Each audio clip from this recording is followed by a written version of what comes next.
चलिए अगला क्वेश्चन आपको देखना है, क्वेश्चन नंबर 32। ठीक है, 32 में देखिए क्या बोल रहा है। हड़प्पा संस्कृति के स्थल और उसके स्थिति संबंधी निम्नलिखित युग्म में से कौन सा एक सही है।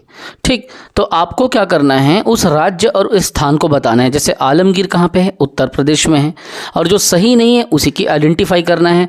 बनौली क्या है, हरियाणा में है। ठीक, तो इसका आंसर आप लोग देख लीजिए बच्चों। और देखो दैमाबाद महाराष्ट्र में है और राखीगढ़ी राजस्थान लिखा है, जबकि राखीगढ़ी हरियाणा में घग्गर नदी के किनारे है। ठीक है, तो डी इसका आंसर हो जाएगा।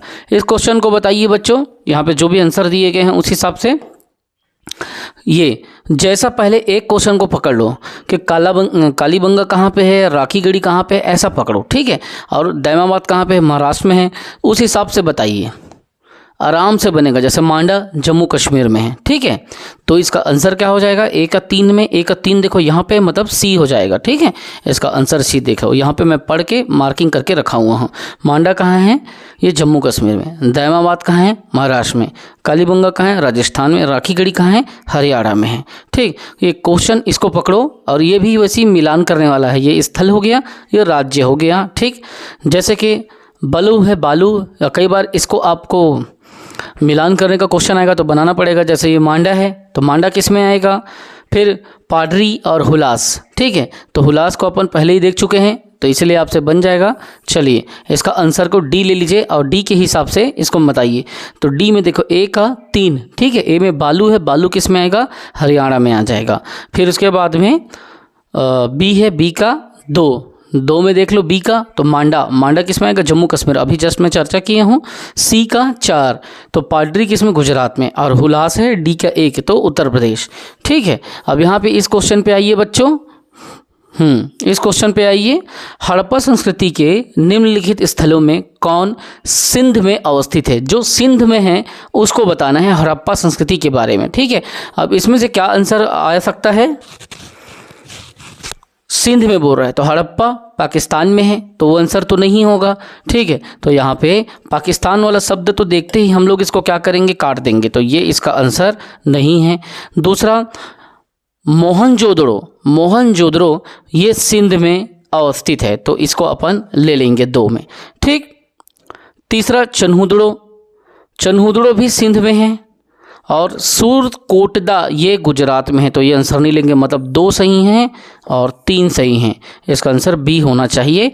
चलो आगे देखते हैं, इसका आंसर सही है। देखो हड़प्पा पाकिस्तान के पंजाब में है, मतलब उतना दिमाग में नहीं आ रहा है, तो हड़प्पा पाकिस्तान। ठीक है, पाकिस्तान ने हमारी जगह को हड़प लिया, ऐसे सोच लो, जहाँ रवि रहता है, क्योंकि वो भी हड़प लेता है। मोहनजोदड़ो तथा चन्हुदड़ो दोनों सिंध में हैं, और सूरकोटदा गुजरात में स्थित है। तो मोहनजोदड़ो और मोहन और चंदू दोनों सिंध में रहते हैं। ठीक है, मोहन और चंदू, तो कभी भी सिंध के लिए बोले तो मोहनजोदड़ो और चंदू को याद रखना। और हड़प्पा पाकिस्तान, हमारा दोस्त है रवि, उसने क्या किया, पाकिस्तान को हड़प लिया। रवि भाई, कोई भी रवि नाम के हो गए नाराज मत होना, मैं तो हंसी मजाक में याद करने रटाने के लिए ट्रिक मारता हूँ। ठीक है, जैसे कि यहाँ पे बोल रहा हूँ ना, मोहन और चंदू दोनों सिंध में रहते हैं, तो मोहन चंदू जो भी देख रहे होगे यूट्यूब में, वो नाराज मत होना। चलिए इस क्वेश्चन का आंसर बताइए। चन्हुदड़ो अभी बन जाएगा, अभी बताए हम, मोहन और चंदू किसमें है, सिंध में। इस क्वेश्चन को बताइए, चन्हुदड़ो के उत्खनन का निर्देशन किसने किया था। चन्हुदड़ो को किसने कहा था कि खुदाई करके देखते हैं, उत्खनन करके देखते हैं। इसका आंसर आएगा मैके। ठीक है, J.H. मैके ने चन्हुदड़ो के से लगभग 129 किलोमीटर दक्षिण में स्थित चन्हुदड़ो की खोज सर्वप्रथम 1931 में N.G. मजूमदार ने की तथा 1935-36 में मैके ने यहाँ उत्खनन कराया। खोज अलग चीज़ है और उत्खनन अलग चीज़ है। खोज मतलब किसी ने उस जगह के बारे में बताया, खोज मतलब उसमें रिसर्च और अनुसंधान हुआ। ठीक है, तो मोहनजोदड़ो से लगभग 129 किलोमीटर मतलब 130 किलोमीटर के पास में चन्हुदड़ो जगह है। 1931 में N.G. मजूमदार ने खोज किया और उन्हीं के निर्देशन पर फिर इसको कहा गया कि आप यहाँ पे क्या करें, खुदाई करें, उत्खनन कराएं। तो 4 साल बाद 35 में फिर क्या हुआ, वहाँ पे उत्खनन मैके ने कराया। ठीक है, इसको देखिए, सिंधु घाटी सभ्यता का कौन सा स्थान अब पाकिस्तान में है। तो जाहिर सी बात है पाकिस्तान को हड़प लिया गया, तो हड़प्पा। क्वेश्चन नंबर 38 के बाद 39 देखना है बच्चों। 39 को देखिए, ठीक है। देखिए यहाँ पे रंगपुर जहाँ हड़प्पा की समकालीन सभ्यता थी, ठीक, वो कौन सा जगह है? रंगपुर कहाँ है? हड़प्पा की समकालीन सभ्यता पंजाब है, सौराष्ट्र है, पूर्वी उत्तर प्रदेश है, राजस्थान है। कहाँ पे तरह तरह के रंग के फूल देखने को मिलते हैं, हैं? बताइए इसका आंसर क्या हो जाएगा? सौराष्ट्र। और सौराष्ट्र कहाँ पे है? गुजरात में आता है, ठीक है। तो यहाँ पे 39 का सी हो जाएगा। तो तरह तरह के रंग के फूल गुजरात में देखने को मिलते हैं, ठीक है। इसको बताइए, दधेरी एक परवर्ती हड़प्पई पुरा स्थल है। इसका आंसर क्या हो जाएगा? पंजाब हो जाएगा। यहाँ जितना हो सके एमसीक्यूज को रिवीजन करो बेटा, एग्जाम में गलती नहीं होगा, और इसको नहीं पढ़े रहोगे तो गलती हो जाएगा। यकीन मारो, महीने भर में मैं पूरे इतिहास संविधान को ख़त्म कर दूंगा। जो आप मूवी देखते हो खाना खाते नहाते, उतने ही जीबी में यहाँ पूरा वीडियो देख लोगे पढ़ाई का। सिंधु सभ्यता का कौन सा स्थान भारत में स्थित है? तो लोथल। लोथल कहाँ है भैया? गुजरात में है ना। ये गुजरात के अहमदाबाद के पास भोगवा नदी के पास में है। वह हड़प्पाकालीन नगर जिसका प्रतिनिधित्व लोथल का पूरा स्थल करता है, किस नदी पर है? अभी बताया हूँ, भोगवा। हड़प्पा सभ्यता स्थल लोथल स्थित है किसमें? गुजरात में। इस क्वेश्चन को बताइए, सिंधुघाटी सभ्यता का पतन नगर है। पतन किसको कहते हैं? तो बंदरगाह को। आप वो पत्तन मत मानना। देखो दो अलग प्रकार के, एक ये क्या है? पतन। उसका पतन मतलब सर्वनाश, पूरा इंड होना, पूरा ख़त्म होना, डिस्ट्रॉय हो जाना। और ये है पत्तन। ये तो पत्तन को आप क्या बोलोगे? अभी बताएं, बंदरगाह, है ना। पोर्ट्रस वगैरह का नाम सुने हो ना, वही, ठीक है। तो पत्तन नगर बताना है, पतन नहीं बताना है, ठीक है। तो कौन सा पत्तन शहर था या नगर था? तो लोथल गुजरात में एक बंदरगाह था। और भी है बंदरगाह, लेकिन अभी इस क्वेश्चन के अकॉर्डिंग ये इसका आंसर हो जाएगा, ठीक है। इसका बताइए, इसका आंसर क्या हो जाएगा? ये बिहार के पीएससी ने पूछा था। सिंधुघाटी सभ्यता की सबसे महत्वपूर्ण विशेषता क्या है? पकी ईंट से बनी इमारत सबसे महत्वपूर्ण बोल रहा है। तो सिंधुघाटी की सभ्यता की सबसे महत्वपूर्ण तो नगरी व्यवस्था है। तो प्रथम अलसी मेहराब, पूजा स्थल, कला और वास्तुकला, या उपरोक्त में से कोई नहीं। इसका आंसर ई हो जाएगा, क्योंकि सिंधुघाटी सभ्यता की सबसे महत्वपूर्ण विशेषता नगरी नियोजन था, नगर की व्यवस्था था। तो इसीलिए इसका आंसर ई लिया है ना। यदि सुनियोजित वास्तुकला, उन्नत व्यापार, ये सब चीज़ें नगरीय व्यवस्था, यदि सबसे प्राचीनतम जो व्यवस्था थी नगरीय व्यवस्था थी, है ना। निम्नलिखित में से कौन सा एक हड़प्पा का बंदरगाह है? हड़प्पा कालीन का बंदरगाह मतलब लोथल। बंदरगाह पत्तन भी बोलते थे कई बार, ठीक है। निम्नलिखित में से किस स्थल से हल का टेराकोटा मिला है? ठीक है, हल, यह हो जाएगा बी। बनावली से हल का टेराकोटा मिला हुआ है, बनावली। देखो हरियाणा में है ना बनावली, हरियाणा, ठीक है। इस क्वेश्चन का आंसर बताइए।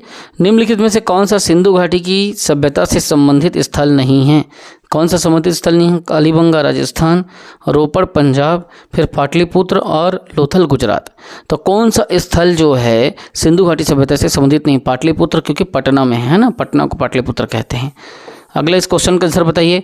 भारत में हड़प्पा का बृहद स्थल कौन सा माना जाता है?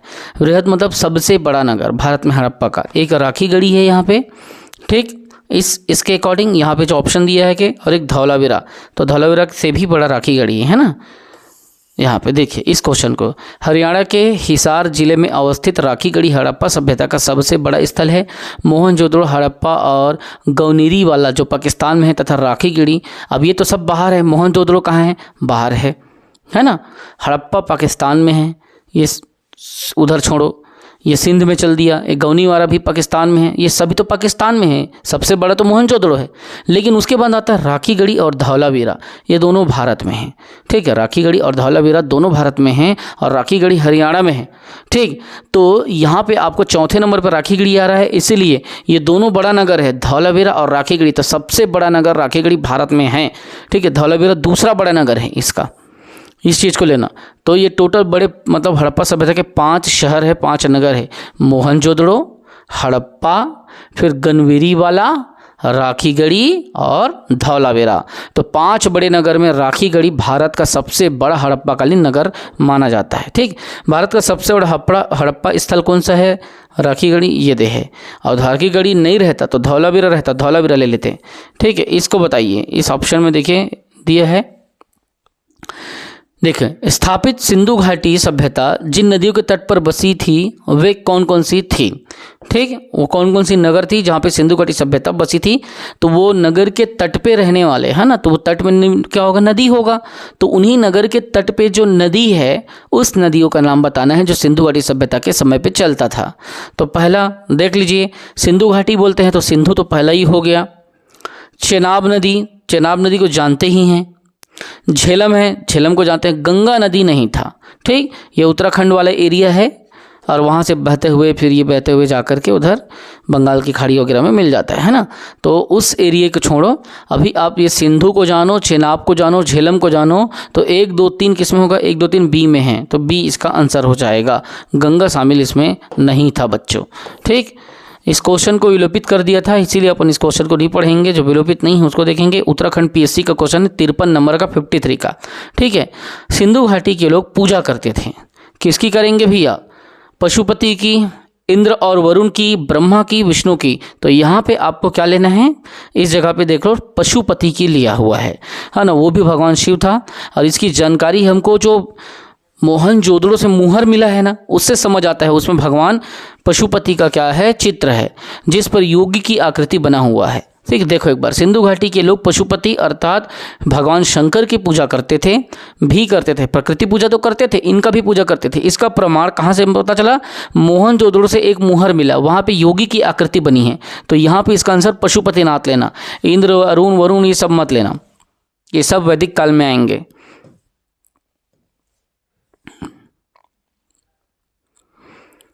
देख, मोहनजोदड़ो की खुदाई और हड़प्पा की खुदाई किसने कराया? तो ये जॉन मार्शल। ठीक है, जॉन मार्शल ने कराया थे। उन्होंने क्या किया था? खुदाई के प्रभावी थे। ठीक, लेकिन इन्हीं के निर्देशन में जॉन मार्शल ही कहे दयाराम साहनी को 1921 में, तो उन्होंने क्या किया था? हड़प्पा का खोज किया और मोहनजोदड़ो का खोज किया, मतलब खुदाई किया 1921। फिर उसके बाद 22 में फिर क्या हुआ? राखालदास बनर्जी ने मोहनजोदड़ो का कराया।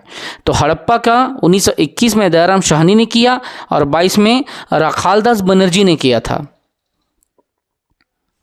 और टीले के बारे में, हड़प्पा का टीला के बारे में चार्ल्स मैनसन ने जानकारी दी थी। ठीक है, इस क्वेश्चन को बताइए, सिंधु घाटी सभ्यता को खोज निकालने में जिन 2 भारतीयों का नाम है वो कौन है? एक राखालदास बनर्जी, दूसरा दयाराम साहनी। ये इसका आंसर हो जाएगा।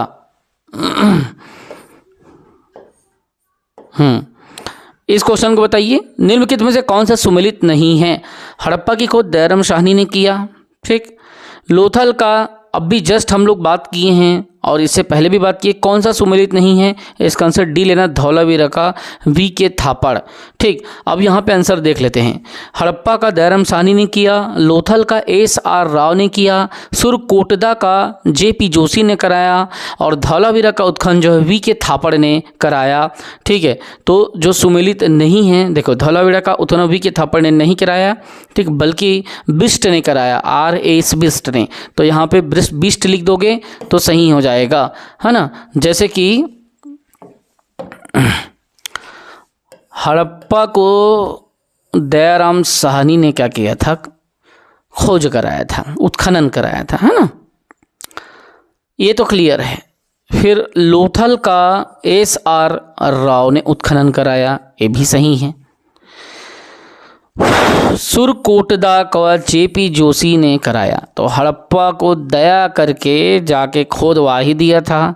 लोथल को राव ने कहा कि जा रे भैया, दिमाग खराब मत कर मेरा, बोला जा खुद गुजरात में है, बोला राव को। सुर कोटड़ा जोशी बोला मेरा सुर खराब मत कर भाई, बोला मुरली मनोहर जोशी जी।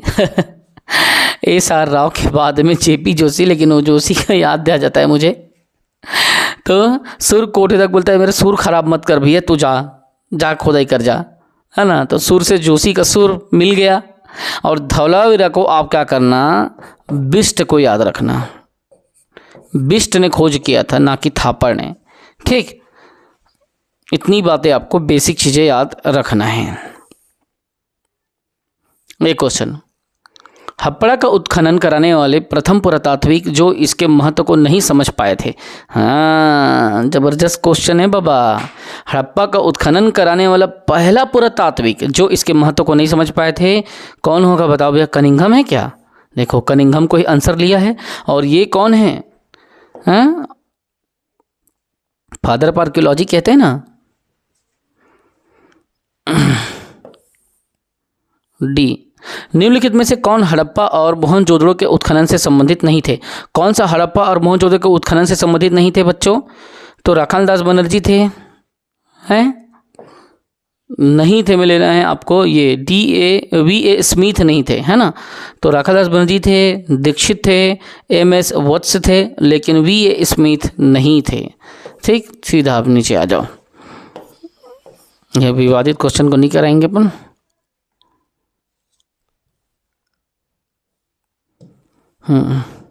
इसको देखो, भारत में निम्नलिखित के आने का सही कालक्रम क्या है? भारत में सबसे पहले क्या आया? सबसे पहले जब यहाँ पे सिंधु घाटी सभ्यता आई बच्चों, तो यहाँ पे सबसे पहले जो अभी तक हमारे जानकारी में है वो क्या आया? सबसे पहले नगर की व्यवस्था आई, जिसे आपको पॉइंट नंबर 1 में रखना होगा। ठीक, एक मिनट। भारत में निम्नलिखित के आने का सही कालक्रम क्या है? ठीक है, तो एक मिनट इसको एक बार चेक कर लेते हैं। हाँ ठीक है, तो डी में क्या रहा है? ये पहले 4 आएगा, मतलब नगर की संस्कृति पहले आएगा एक, फिर उसके बाद में आपका तीसरा आएगा, है ना। डी में ये है आंसर। 4 पहले आएगा, मतलब नगर की संस्कृति, फिर लोहे का हल आया, फिर उसके बाद आहत मुद्राएं आए, और सोने की सिक्के बाद में राजा मराठा लोग चालू किए। ठीक ठीक ठीक, यही तो था, सही तो बता रहा था। पहले नगर की संस्कृति आई, उसके बाद में आपका लोहे का ज्ञान आया वैदिक काल में, फिर उसके बाद में आहत मुद्रा या पंच मार्ग, जो पंच लगा लगा के मुद्रा जारी किया जाता था, वो आया। तब तक सोना वोना सिक्का उतना प्रचलन में नहीं था, फिर बाद में सोने के सिक्के आए। तो 4 3 2 1 ऐसा लेना। ठीक है, तो पहले नगर आया, फिर लोहे का ज्ञान आया, फिर आहत मुद्रा, फिर सोने के सिक्के। ठीक है, इस क्वेश्चन को बताइए। सर्वप्रथम मानव ने निम्न धातु का प्रयोग किया था। सबसे पहले मानव ने किस धातु का प्रयोग किया था, है ना। तो आपको बताना है बच्चों। आपको अगर पूछा जाए, देखिए कभी भी आपको ऑप्शन दे दिया जाएगा, आपसे कहा जाएगा कि बताइए कि सबसे पहले मानव ने किस धातु का प्रयोग किया था, तो वैसे स्थिति में आपके पास में 4 ऑप्शन हैं। ठीक है, सबसे पहले मानव ने किस धातु का प्रयोग किया था, मान लो मैं 4 ऑप्शन दे रहा हूँ। क्या लोहा होगा? क्या ये तांबा होगा? आदि मानव उस समय थे, तो क्या ये आपका सोना होगा? क्या ये आपका शीशा होगा? ठीक है, तो यहाँ पे बताइए कि सर्वप्रथम किसका प्रयोग हुआ? सर्वप्रथम उस धातु का नाम बताइए जिसे मानव ने प्रयोग किया था। तो इसका तांबा ले लेना। ठीक है, अगर ऐसे क्वेश्चन आते हैं तो। चलिए यहाँ पे देखिए, सर्वप्रथम मानव ने किस धातु का प्रयोग किया? तांबा का। देखिए सर्वप्रथम मानव द्वारा तांबा धातु का प्रयोग किया, जबकि विश्व के विभिन्न भागों में इसके प्रयोग की तिथि में बहुत ज़्यादा डिफरेंस या अंतर है। ठीक है, 62 पे आ जाइए बच्चों। 62 हाथी दांत का पैमाना, ठीक, हड़प्पा सभ्यता से मिला है। कहाँ से? लोथल से हाथी दांत का पैमाना प्राप्त हुआ है, तो इसका आंसर लोथल ले लेना। दूसरा, इसमें क्या करना पड़ेगा, हड़प्पा कालीन स्थल में अभी तक किस धातु की प्राप्ति नहीं हुई? मैंने पहले ही बताया था, हड़प्पा काल के लोग क्या थे? शांति प्रिय थे, और लोहे का ज्ञान हड़प्पा पे नहीं था, इसलिए वहाँ पे औजार इत्यादि नहीं बन पाए। वहाँ पे नगर का नियोजन हुआ, विकास हुआ, व्यापार उन्नत था, है ना, तरह तरह की चीज़ें मिली, अच्छा विकास किए, बिजनेस चला, ट्रेड एक्सपो वगैरह होता था। तो ये लोहा का आंसर गलत हो जाएगा, क्योंकि वहाँ किस धातु की प्राप्ति नहीं? लोहा की नहीं हुई, तांबा का मिला, सोना मिला, चांदी मिला। लेकिन पीएससी ने इसको पूछा है 2011 में, ठीक है। और देख लो, कांसा, स्वर्ण सब मिला। यहाँ पे लिखा हुआ है लौह युग का आरंभ कब होता है? वैदिक काल के उत्तर वैदिक काल में, ठीक है। देखिए, हड़प्पा सभ्यता एक कांस्य युगीन सभ्यता थी। सबसे पहली बात, उस समय कांसा का, तांबा का, कांसा का खोज हो चुका था। यहाँ से तांबा, कांसा, सोना, चांदी धातु मिले, लेकिन लोहे की प्राप्ति नहीं हुई। वस्तुतः हड़प्पा कालीन लोग लोहे से परिचित नहीं थे। भारत में लोहा का युग प्रारंभ होता है उत्तर वैदिक काल से, लगभग 1100 ईसा पूर्व से माना जाता है, ठीक है।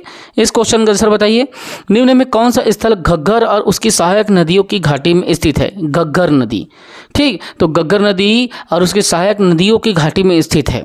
तो बताइए, मैंने बताया था कि घग्गर नदी है, तो कहाँ पे बताया था? बताओ, सोचिए, बनावली है क्या? क्या लगता है? लोथल तो गुजरात में है, ठीक। मोहनजोदड़ो भी आपका सिंध विंध वाले एरिया में निकल गया। आलमगीर उत्तर प्रदेश में है, बच गया बनावली। चलो आंसर देख लेते हैं, डरते क्यों हैं? देखो, बनावली इसका आंसर है ना। ये देख, हरियाणा में स्थित बनावली नामक हड़प्पा कालीन स्थल घग्गर और उसकी सहायक नदी में है। तो बनावली वन में जब जाओगे तो तरह तरह का मतलब ये समझ लेना, तरह तरह का घर मिलेगा। घग्गर, घर पे घर, घर पे घर, वन में घुसे हैं तो। और किस घर में रहे वन में तो समझ नहीं आ रहा है, क्योंकि वहाँ तो आप सपनों के घर में हो, है ना। तो ऐसे याद कर लेना यार, वन में घुसे तो घग्गरिज भरे चले, बहुत सारे घर है, घर घर से घग्गर, बनावली, है ना। तो बना हुआ, बोलते हैं ना, ख्याली पुलाव बनाते हो ना आप वहाँ के, वैसी ख्याली घर बना लेना अपने सपनों में, वन में जब जाओगे तो। 64 का आंसर बताइए बच्चों। यहाँ पे 64 का आंसर क्या होगा? MPPSC पूछा है 2008 में। देखिए, इस कथन पे विचार करना है, मोहनजोदड़ो, हड़प्पा, रोपड़ और कालीबंगा सिंधु घाटी सभ्यता के स्थल थे। सही बात है। हड़प्पा के लोगों ने सड़कों तथा नालियों के जाल के साथ नियोजित शहरों का विकास किया। सही बात है। हड़प्पा के लोगों को धातुओं के उपयोग का पता नहीं था। ये यहाँ पे गलत बात है। तो 1 और 2 सही हैं, तीसरा गलत है।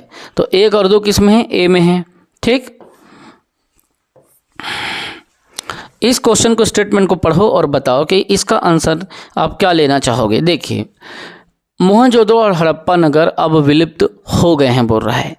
दूसरा, वह खुदाई के दौरान प्रकट हुए थे, ये बोल रहा है। अब कौन सा एक सही है? पहला, ए और आर दोनों सही हैं तथा आर ए का सही स्पष्टीकरण है बोल रहे हैं। तो ये मेरे को जम नहीं रहा है। ए और आर दोनों सही, किंतु आर सही स्पष्टीकरण नहीं है ए का, ये बोल रहा है। तीसरा, ए सही है किंतु आर गलत है।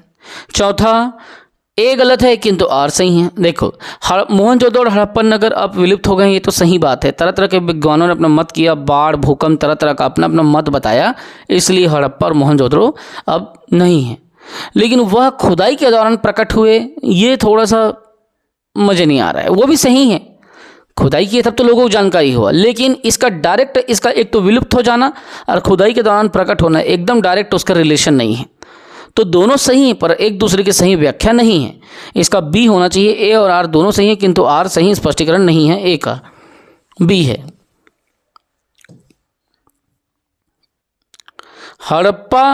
हड़प्पन संस्कृति के संदर्भ में शैलकृत स्थापत्य के प्रमाण कहाँ से मिले हैं? तो यहाँ पे देखो, कच्छ का रण में लिखा हूँ धौलावीरा। धौलावीरा से कच्छ के रण में हड़प्पा कालीन के समय के शैल मतलब पत्थर पे बना हुआ जो स्थापत्य है, उसके जानकारी और प्रमाण हमको मिले हैं।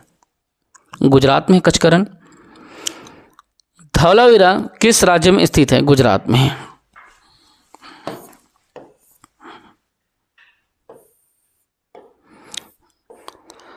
कौन सा हड़प्पन जो नगर है 3 भागों में बटा हुआ है? तो लोथल, कालीबंगा, धौलावीरा और सुरकोटड़ा, तो 3 भागों में बटा हुआ स्थल कह लेंगे आप धौलावीरा को। धौलावीरा नगर को 3 भागों में, एक तो किला है, फिर बीच में मध्य का नगर है और निचला नगर है, तीनों में विभाजित है। किसमें? एक तो किले बंदी हुई है, घेरा, फिर उसके बाद में बीच में नगर है मध्य में, और उसके बाद एकदम नीचे में आप उसका निचला नगर देखोगे। मान लीजिए उदाहरण के लिए ये एक शहर है, मान लेते हैं एक नगर है, तो सबसे पहले क्या होगा? सबसे पहले तो इसका किलाबंदी होगा, है ना, ताकि कोई आक्रमण इस नगर पे ना करे, कोई बाहरी शक्ति आके इसमें अटैक ना करें, है ना। तो ये अलग तरीके से क्या हो रहा है आपको देखने को समझ में आ रहा है कि इसकी किलेबंदी कर दी गई है। अब उसके बाद में सेंटर में, यहाँ पे मध्य में, इस जगह पे, यहाँ पे क्या है?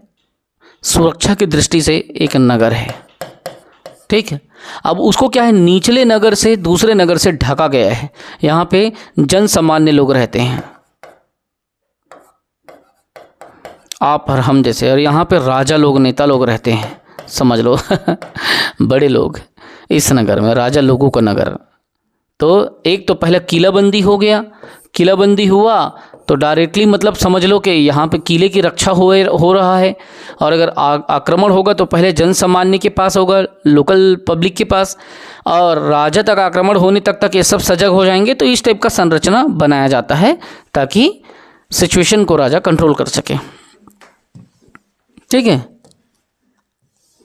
इसको बताइए, निम्नलिखित में से कौन सा स्थल में 3 नगरों का अवशेष? ये तो अपन देख लिए ना, अच्छा ये धौलावीरा था। और इसको कौन से स्थल में 3 नगरों के अवशेष प्राप्त हुए हैं?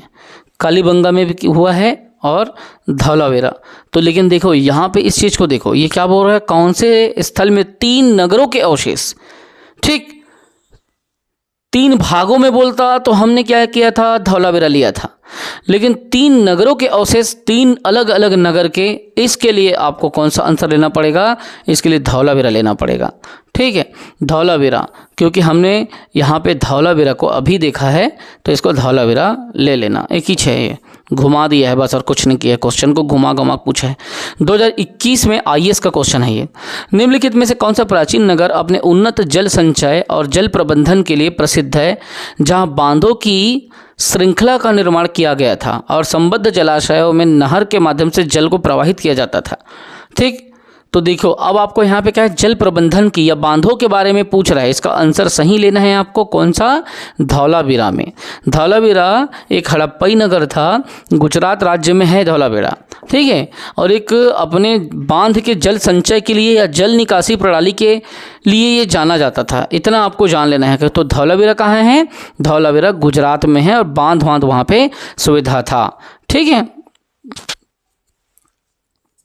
कहते धौलावीरा में बांध की श्रृंखला लिख के रखा हूँ।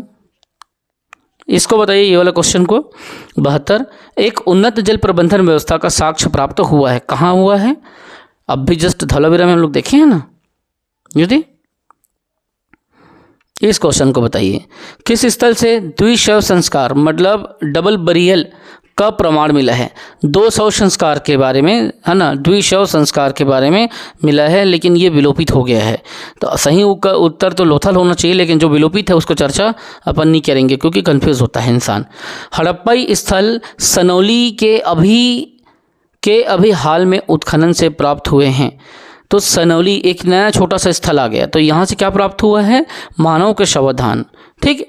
उत्तर प्रदेश के बागपत जिले के 12 तहसील के सनौली नामक, मतलब उत्तर प्रदेश में है सनौली, ठीक है। वहाँ 125 मानव का शवदान प्राप्त हुआ है, जिसकी दिशा उत्तर से दक्षिण ऐसे उसको गाड़ा गया था। इन शवदानों के साथ दैनिक उपयोग की वस्तुएं भी मिली है, जैसे गहना है, गहने प्रमुख हैं।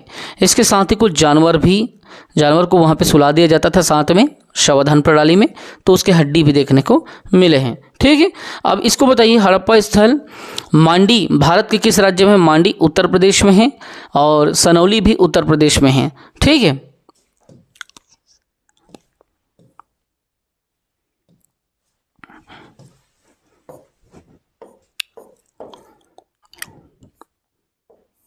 इसको बताइए, हैं वस्त्रों के लिए कपास की खेती का आरंभ सबसे पहले कहाँ किया गया था?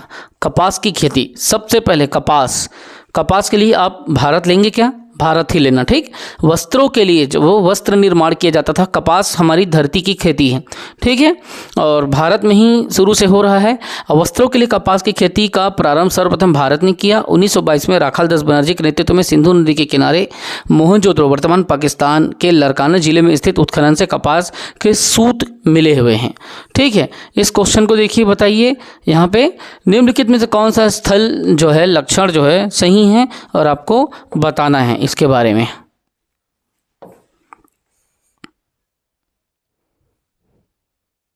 कौन सा सिंधु सभ्यता के लोगों का सही चित्रण करता है, बताइएगा, ठीक है। पहला, उनके विशाल महल और मंदिर थे। मंदिर तो था ही नहीं, मैं पहले बता चुका हूं। वे देवियों और देवताओं दोनों की पूजा करते थे।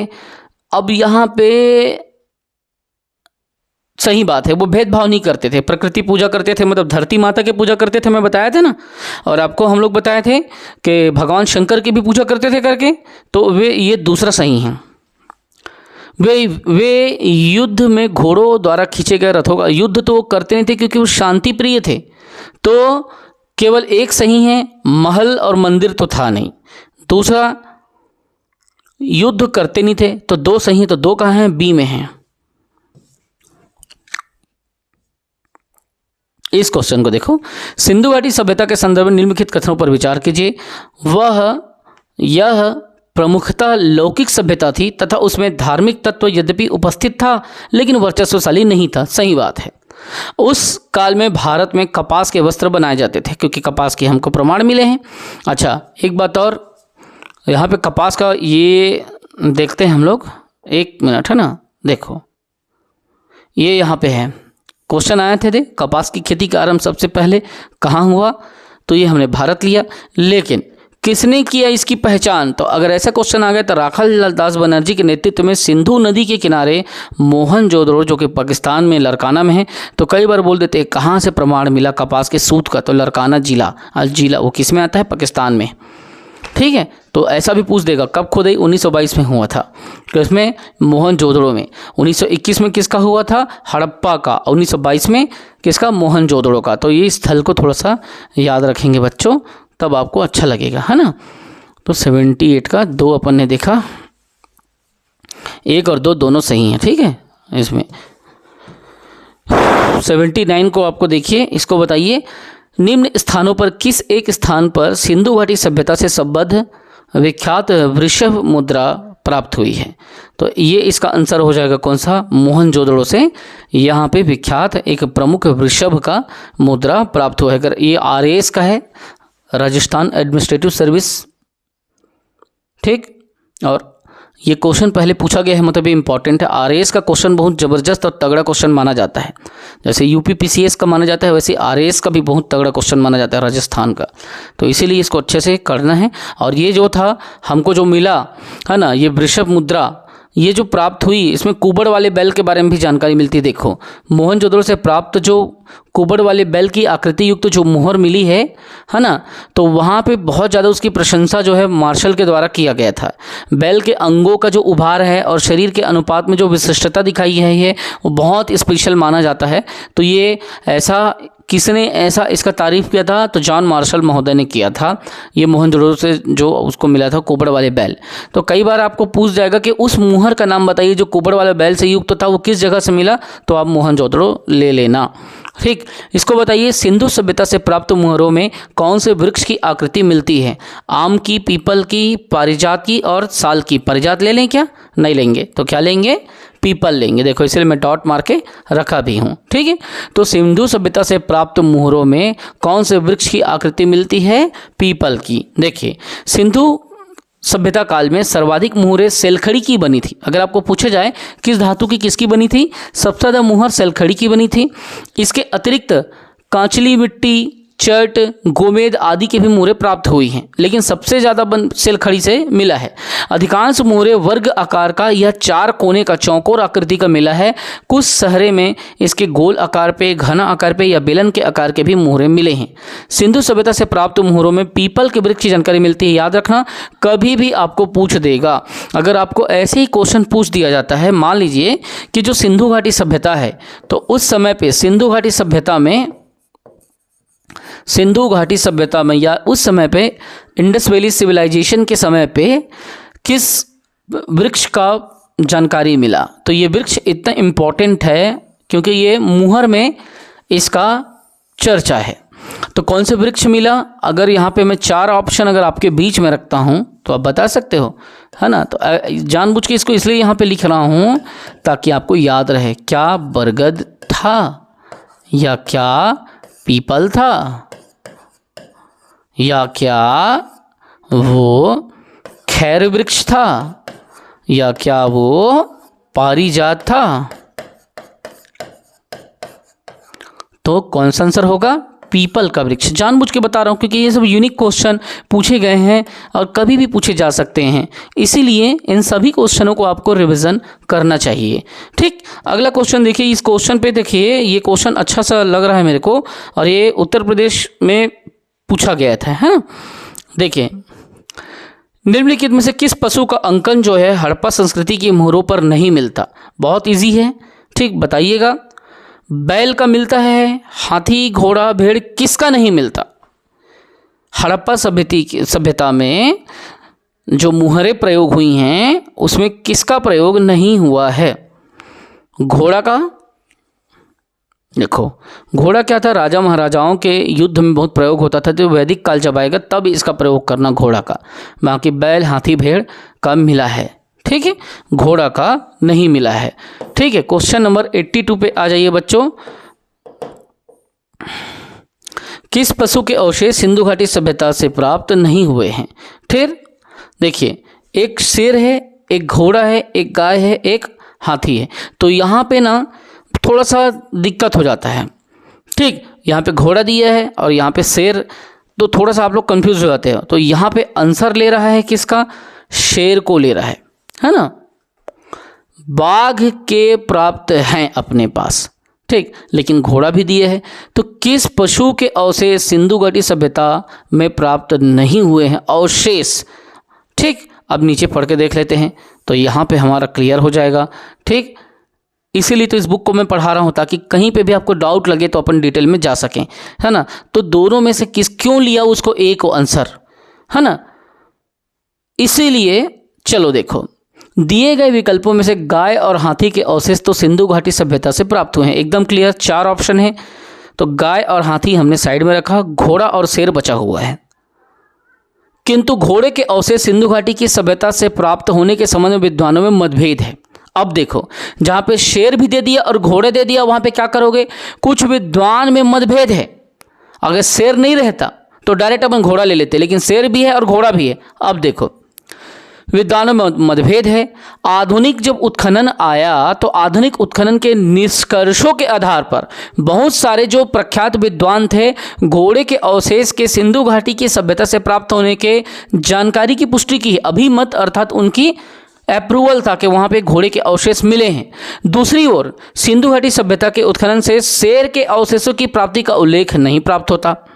अतः इस प्रश्न का उत्तर ए अभिष्ट होगा, क्योंकि कुछ विद्वानों ने पहले से ही मत दे दिया। अगर शेर का बात नहीं रहता तो हम कंफ्यूज नहीं होते, घोड़ा को ले लेते, लेकिन यहाँ पे कुछ विद्वानों में मतभेद भी तो है।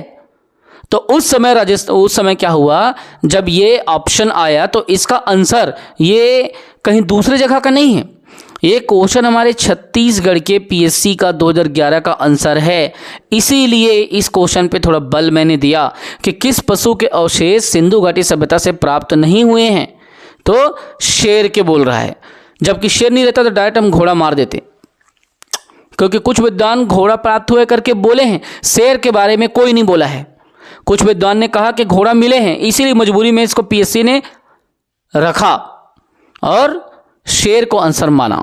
चलो क्वेश्चन नंबर 83 पे आओ बच्चों। ये बताइए, आईआईटी खड़गपुर के अध्ययन दल की रिपोर्ट के अनुसार लगातार कितने सालों की न के बराबर वर्षा का होना सिंधु घाटी सभ्यता के पतन का कारण रहा है। मतलब आईआईटी खड़गपुर ने स्टडी किया और बताया कि सिंधु घाटी सभ्यता में अगर बारिश नहीं हुई तो उसका क्या हो गया, पतन हो गया। तो लगातार कितने साल वर्षा नहीं हुआ, इस कारण से उसका पतन हुआ। 600, 700, 800, 900। चलो इसका आंसर आप ले लो 900। हाँ, तो 900 वर्ष तक वहाँ पे वर्षा नहीं हुआ। 2018 में आईआईटी खड़गपुर से एक अध्ययन दल गया था, उन्होंने रिपोर्ट निकाला 900 वर्षों तक वहाँ सूखा पड़ा, इसलिए उसका पतन हो गया। लेकिन आरएन स्टीन जैसे विद्वानों ने भी हड़प्पा सभ्यता के पतन के लिए जलवायु परिवर्तन को कारण माना, लेकिन उन्होंने 9 साल तो नहीं कहा था आरएन स्टील ने। ये तो खड़गपुर का रिपोर्ट है। और एक क्वेश्चन पूछा गया बीपीएससी में इसीलिए क्योंकि आईआईटी खड़गपुर एक रेपुटेशन रखने वाला रेपुटेड सोसाइटी है, रेपुटेड इंस्टीट्यूशन है खड़गपुर का, इसीलिए उसको भेजा गया था। ठीक, इस क्वेश्चन को बताइए। मृड पट्टिका पर उत्कीर्ण सिंह युक्त देवता की कृति प्राप्त हुई है। कालीबंगा में सिंह से युक्त देवता की जानकारी मिली है, कालीबंगा। ठीक है, ये अब हम अगले जब वीडियो चालू करेंगे तो यहाँ से हम चालू करेंगे वैदिक सभ्यता। अभी तक हमने 2 चैप्टर को ख़त्म कर दिया बच्चों। 2 चैप्टर कौन कौन से हैं? दोनों चैप्टर को बहुत अच्छे से हमने कवर किया है। एक जो चैप्टर है बच्चों, ठीक, देखिए चैप्टर 1 हमने क्या देखा थे? पाषाण काल देखा था। और चैप्टर 2 हमने क्या देखा? इंडस वैली सिविलाइजेशन या सिंधु घाटी सभ्यता। सिंधु घाटी सभ्यता, ठीक है, सिंधु घाटी सभ्यता को हमने देखा। तो हमने यहाँ पे 2 चैप्टर को अच्छे से एमसीक्यूज के साथ 100 क्वेश्चन अप्रॉक्स 200 क्वेश्चन हो चुका है और 100% उसमें से आएगा और पूरी ज़िंदगी जब तक आप पेपर देंगे काम आएगा। तीसरा आज हम लोग देखेंगे वैदिक काल या वैदिक कालीन सभ्यता। वैदिक काल को 2 भाग में बांटा गया है। वैदिक काल को, ये दोनों को हम लोग देखेंगे। एक जो काल है, एक काल है ऋग वैदिक काल, एक है उत्तर वैदिक काल। अब तीसरा चैप्टर हम लोग अगले वीडियो में करेंगे। ठीक, 2 हो गया, तीसरा करेंगे। कम से कम 100, 100, 100 क्वेश्चन भी है। अरे हल्का फुल्का देख लो, रिवीजन कर लो। पूरा प्राचीन खत्म करूंगा, फिर मध्य में जाऊंगा, फिर आधुनिक में जाऊंगा और एग्ज़ाम आने तक पहले मैं ख़त्म कर दूंगा, आपको पता भी नहीं चलेगा। इतिहास और संविधान दोनों। बशर्ते भगवान करे मेरी तबीयत स्वस्थ रहे, सब सही हो जाएगा। तबीयत स्वस्थ रहे क्योंकि मेरे को अपनी ड्यूटी भी देखना है ना। सेंट्रल गवर्नमेंट में वर्किंग हूँ मैं। 6 पीएससी मेंस लिख चुका हूँ, 140 पीएससी का रैंक है। छोटे मोटे एग्ज़ाम निकाला हूँ, कई एग्ज़ाम 7-8 हो, और 275 स्टूडेंट अभी तक सेलेक्ट हो चुके हैं। अगर आपको कोई भी कोर्स लेना है, अगर आपको हमारी पढ़ाने की स्किल, समझाने की शैली पसंद आती है तो आप हमसे किस में संपर्क करेंगे? 9575204321। ये आप इसमें व्हाट्सअप करें। QR कोड एक हमारा IT मैनेजर सोनू या फिर मनोज, कोई भी हमारा IT मैनेजर आप QR कोड भेजेगा आपको, आप उसमें पेमेंट करेंगे इस नंबर पे व्हाट्सअप करके और तुरंत आपको कोर्स में फिर इनरोलमेंट कर दिया जाएगा। लेकिन इस नंबर पे आपको व्हाट्सअप करके बताना पड़ेगा कि I want to join your class. MPA लिख देना, माधव पहल एकेडमी MPA, हम आपको तुरंत QR कोड भेजेंगे और आपके पसंद का कोर्स देंगे और इतना ज़बरदस्त स्टडी मटेरियल देंगे कि आप खुश हो जाओगे। बहुत ज़बरदस्त स्टडी मटेरियल देंगे आपको। ठीक है, बहुत ज़बरदस्त स्टडी मटेरियल देंगे आपके लिए ही है वो। अगर आप उसको घर में प्रिंट करा के चाहें तो प्रिंट करा के पढ़ सकते हैं। अगर आप उसको बिना प्रिंट के रखना चाहें तो मोबाइल से पढ़ सकते हैं। आप किसी भी चीज़ में उसको, लैपटॉप में, मोबाइल में। और मज़े की बात यह है कि सारे जो नोट्स हैं वो NCERT बेस्ड है। जो स्टडी मटेरियल हम आपको देंगे और ऑल GS का देंगे, सारे GS सेक्शन का देंगे। ठीक है, एक एग्जांपल के तौर पे मैं इसको दिखाता हूँ। ये भूगोल का है, आप इसको देख लीजिए। और ये ऐसे वाइट बैकग्राउंड में मिलेगा, ये ब्लैक में नहीं मिलेगा। वैसे में तो आप प्रिंट नहीं कर पाओगे, ना तो कोई वाटर मार्क रहेगा, ना तो किसी प्रकार का ये ऐसा अलग अलग रंगों में रहेगा। ये कम्प्लीटली आप ऐसा देख लो कि आप इसको प्रिंट आउट करके पढ़ सकते हो, वैसा मिलेगा। ठीक है, जैसे ये देख लो, ये ऐसे फॉर्म में मिलेगा, तुरंत प्रिंट आउट करो, तुरंत पढ़ो। देखो जैसे खनिज संसाधन ऊर्जा संसाधन है भारत का, तो पहले हम ऐसे बेसिक चर्चा देंगे, परिचय देंगे। ये खनिज क्षयशील संसाधन है जिसका नवीकरण नहीं किया जा सकता। हमारे देश में 100 से अधिक प्रकार के खनिज मिलते हैं, ऐसा बेसिक चर्चा देंगे। उसके बाद में खनिज के बारे में बताएंगे, क्या अधात्विक है, क्या धात्विक है, सारी चीज़ों को आपको बताएंगे। ये देखो ए और बी में हमने तोड़ दिया है इसको। और उसके बाद प्रमुख खनिजों का हमने चर्चा करेंगे। भारत में लौह अयस्क के बारे में बताएंगे, उसके क्षेत्र के बारे में बताएंगे, वो कैसा दिखता है, कितने प्रकार के लौह अयस्क हैं, एक उदाहरण है ऐसा। फिर ऐसा बिना देखो एक भी यहाँ पे हमने लोगो नहीं लगाया अपने माधव पहल एकेडमी का, इसलिए ताकि जब आप इस चीज़ को, जब आप स्टडी मटेरियल को प्रिंट आउट मारें तो आपको लोगो डिस्टर्ब ना करे। बहुत इरिटेटिंग सा फील होता है जब लोगो डिस्टर्ब करता है, तो इसलिए हमारी प्रायोरिटी है कि हम यहाँ पे लोगों को ना डालें। और लोगों को डालेंगे तो आप नोट्स को जब प्रिंट करोगे तो आपको बहुत गंदा लगेगा पढ़ने में। बाकी कोचिंग वाला का मैं देखा हूँ लोगों के साथ बेचते हैं, लेकिन हम आप पे भरोसा करते हैं। अगर आप हमसे कोई कोर्स लेते हैं तो हमें पूरा भरोसा है कि आप हमारे स्टडी मटेरियल को किसी को शेयर नहीं करेंगे, इसलिए हम लोगो नहीं लगाते। हम एक छोटा सा लास्ट में जब पेज पूरा ख़त्म हो जाता है, एक छोटा सा माधव पहल एकेडमी ये लिखते हैं, ना कि बीच में भद्दा सा लोगो नहीं लगाते हम, है ना। अगर आप कई स्टूडेंट ऐसे हैं जो फुल लेंथ कोर्स नहीं लेना चाहते, केवल स्टडी मटेरियल लेना चाहते हैं, तो जो केवल स्टडी मटेरियल लेना चाहते हैं उनको ऐसे ही पूरा स्टडी मटेरियल एक एक सेक्शन का मिलेगा, ऑल सेक्शन का। All section in the sense what, देखिए जैसे आप हमसे कोई कोर्स लेते हो, है ना, जैसे कि हम जाते हैं किसमें, तो मान लो जीएस के सेक्शन में जाते हैं, तो जीएस सेक्शन में जैसे आप गए तो ये 2 भागों में बटा हुआ है। कितने भागों में? 2 भागों में। एक जो भाग है वो क्या है, इंडिया का जीएस है, और एक जो जीएस सेक्शन है वो क्या है, सीजी का है। यहाँ से 100 नंबर के क्वेश्चन आते हैं प्रीलिम्स में, यहाँ से भी 100 नंबर के क्वेश्चन आते हैं ना। इसी जगह पे इंडिया के सेक्शन में जितने भी सारे चीज़ें हैं, चाहे वो हिस्ट्री के तीनों पार्ट ना, प्राचीन मध्य आधुनिक, चाहे वो कॉन्स्टी हो, सब कुछ आपको यहाँ पे मिलेगा, है ना। चाहे वो इन्वायरमेंट हो, हर चीज़ मिलेगा। और छत्तीसगढ़ में जैसे आप जाते हैं तो छत्तीसगढ़ के चाहे वो कला एंड संस्कृति हो, आर्ट एंड कल्चर हो, ठीक, या छत्तीसगढ़ का पंचायती राज हो, सब चीज़ हम आपको देंगे यार। पूरा बहुत सारा सेक्शन है, मिट्टी है, नदियाँ, झरने, पौने, यहाँ की जलवायु, हर चीज़ है। वैसे ही भूगोल, अर्थव्यवस्था, पर्यावरण, संविधान, इतिहास है, इन्वायरमेंट, हर चीज़ है यहाँ पे। विज्ञान, अर्थव्यवस्था, भूगोल, सब चीज़ है। तो ये पूरा चीज़ मिलेगा कंप्लीट। तो कई बच्चे ऐसे हैं जो फुल लेंथ कोर्स लेना चाहते हैं, और कई बच्चे ऐसे हैं जिसको वीडियो क्लासेस नहीं चाहिए, केवल नोट्स चाहिए, जिसको प्रिंट करके पढ़ ले, लैपटॉप में पढ़ ले, मोबाइल में पढ़ ले, कंप्यूटर में पढ़ ले। तो दोनों सुविधाएं हैं। बशर्ते आपको क्या करना पड़ेगा कि कुछ भी, चाहे आप कोर्स लो चाहे नोट्स लो, आपको उसको लेने के पहले आपको इस नंबर पर 9575204321 पे मैसेज करना पड़ेगा। फिर QR कोड में पेमेंट करेंगे और आपको अपना कोर्स मिल जाएगा। यूट्यूब में हर चीज़ हमारी फ्री है, लेकिन पेड कोर्स का पैसा लगता है, फीस लगता है, क्योंकि उतना डिटर्मिनेशन के साथ हम क्लास देते हैं। इसलिए 2 पैसे हम नहीं लेंगे इतने मेहनत का, तो कैसे चलेगा। हर चीज़ तो हम फ्री नहीं दे सकते ना। लेकिन हाँ, जो देंगे नेक देंगे, एक बार देंगे लेकिन अच्छा देंगे। और 275 स्टूडेंट हमारे सेलेक्ट हुए हैं, जबकि आप टीचिंग स्किल भी डायरेक्ट देख रहे हो। कई कोचिंग सेंटर में टीचर कोई और दिखता है, पढ़ा वहाँ कोई और रहे, ये होता है ना। आप देखो बड़े बड़े कोचिंग में आप देख लो, टीचर का नाम है लेकिन वो नहीं पढ़ा रहे, वहाँ के बच्चे पढ़ा रहे हैं जो वहाँ पढ़ते हैं। और हमारे सामने जो है सो है, ऑल जीएस मैं पढ़ाऊँगा, करेंट वगैरह मैथ्स, रीजनिंग और मैडम पढ़ाएंगी। ठीक, चलिए, जय हिंद, वंदे मातरम बच्चों, खूब पढ़ें, खूब बढ़ें। और हाँ, इतने कम समय पे आप लोगों ने माधव पहल एकेडमी को प्यार दिया, इतने सारे सैकड़ों स्टूडेंट्स ने पेड कोर्स लिया छत्तीसगढ़ में, आप सबका धन्यवाद। एक चीज़ याद रखना, रिवीजन डेली कीजिए बच्चों। अगर आप लोगों को मेरी क्लास पसंद आती होगी तो बिल्कुल आप पेड कोर्स ले सकते हैं, हमेशा मैं आपको दूंगा। रिवीजन जरूर करें, कोई क्या कहता है कोई फ़र्क नहीं पड़ता। ठीक है, जय हिंद बच्चों, वंदे मातरम।